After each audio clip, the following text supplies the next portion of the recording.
Nagkakagulo na ang mundo! Nakakabahala. Former Congressman Saldico. Huwag ka nang makialam sa budget. You have to bend the law. Klarong-klaro na si Zaldico ay isa sa mga masterminds.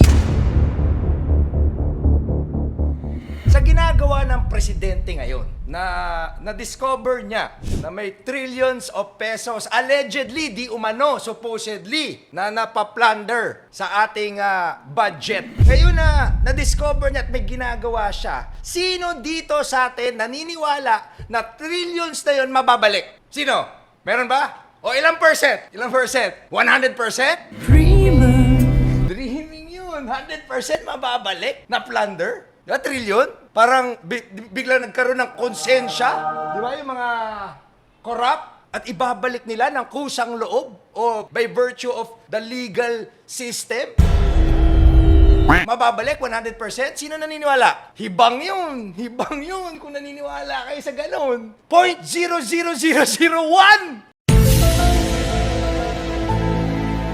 1 trillion, pero in fairness, may nagagawa. Kasi yung ibang mga na-convict, nakulong, wala nga nabalik eh. Eto, wala pang kaso. Di ba? May kaso na ba? Wala pang kaso. Or padating pala yung mga kaso, may mga inquiries pala, nagbabalik na. O, palakpakan. Good.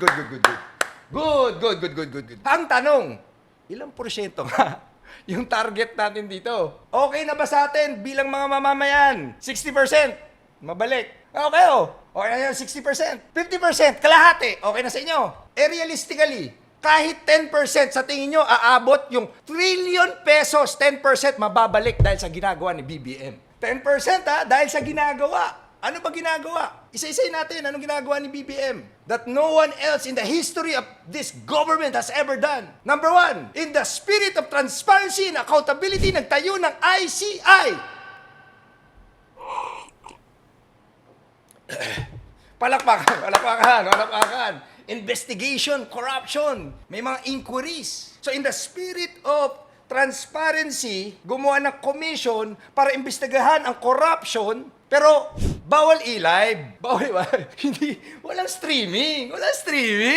Kumbaga yung ginagawang inquiries at saka ang outcome ng inquiries, di ba, findings? Yung findings, hinahidings yung findings. Bakit niya tinatago? Diba? Yun nga yung gusto ng Pilipino na makita paano ba ginagawa niyo dyan sa mga pera namin. Tapos itatago nyo. So hindi findings yan, hidings yan.